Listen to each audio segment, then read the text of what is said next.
Bienvenue pour cette vidéo, une nouvelle vidéo et dernière vidéo sur le thème du cocon sémantique, donc notre cinquième vidéo, pour définir comment relier les cocons sémantiques à votre site web, et puis donc pour conclure cette série de vidéos sur le sujet.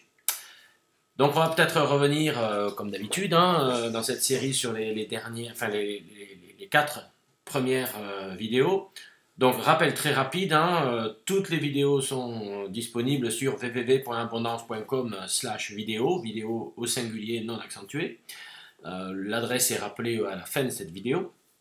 Donc, première étape, choix des mots-clés et classement des requêtes par famille et besoins univers de l'internaute, donc avec cette intention de recherche, cette notion d'intention de recherche. L'étape 2, pour chaque silo, on va créer une mind map avec des outils comme MindMeister ou autre, vidéo numéro 2. Vidéo numéro 3, création des silos, donc avec cette notion de page cible, page intermédiaire qui peut se retrouver sous plusieurs niveaux. Et à la fin, les pages finales ou pages complémentaires. Donc une fois qu'on a créé ces silos, on va mettre en place les liens dans le silo, donc lien mère-fille descendant, fille-mère montant et sœur-sœur, liens transversaux. Et ensuite, comme il était indiqué dans la vidéo numéro 4, sur le cocon sémantique, donc on va placer les liens à l'intérieur des pages. Donc tout ça, on l'a vu déjà donc dans les vidéos précédentes. L'objet de cette dernière vidéo, c'est donc de voir, vous avez créé un certain nombre de cocons qui correspondent à des intentions de recherche de l'internaute. Donc j'en ai ici indiqué 3 à l'écran, donc un cocon 1, cocon 2, cocon 3, donc ils peuvent évidemment, bon là c'est des dessins, c'est des images, les images sont les mêmes, mais bien sûr les cocons ne sont pas obligatoirement les mêmes en termes d'infrastructure et de liens, PC, PI, PF, page cible, page intermédiaire, page finale. Donc vous avez créé des cocons pour votre site. Comment relier ces cocons à votre site classique, votre site habituel? Déjà, vous allez créer une page, alors Laurent Borelli appelle ça un plan du site, moi je préfère appeler ça un plan des cocons, une page donc qui va récapituler, qui va proposer des liens vers chacun des cocons.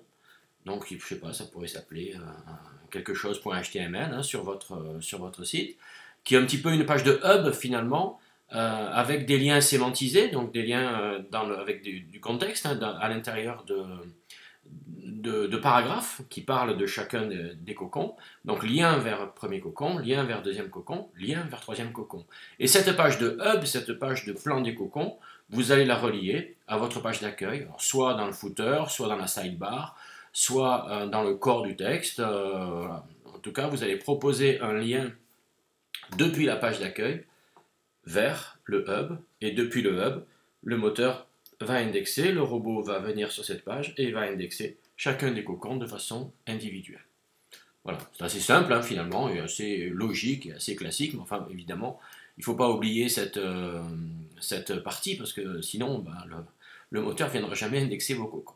Donc voilà, comment on lit les cocons à votre site web classique tel qu'il existait jusqu'à aujourd'hui. Donc conclusion, alors bien sûr ces 5 vidéos que je vous ai présentées ne se substituent pas du tout à la formation de Laurent Borelli, qui est bien plus importante et bien plus longue, etc.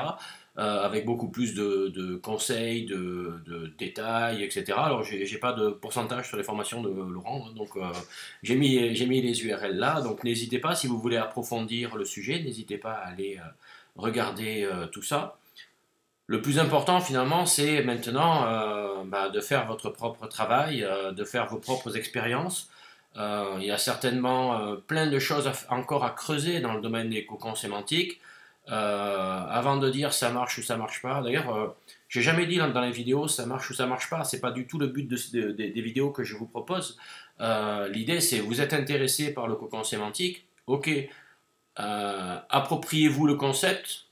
Essayez de le mettre en place, faites un cocon, faites-en 2, faites-en 3, faites votre propre test, et c'est comme ça que vous apprendrez à mettre en place, et que vous apprendrez finalement un concept que vous ferez peut-être à votre sauce. Il n'y a pas de recette gagnante ou de recette miracle.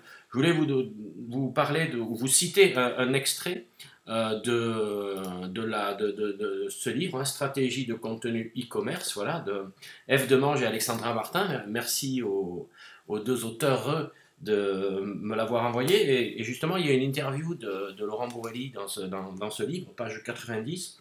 Et la question est, pouvez-vous nous donner des exemples de success story mis en place grâce à un cocon sémantique?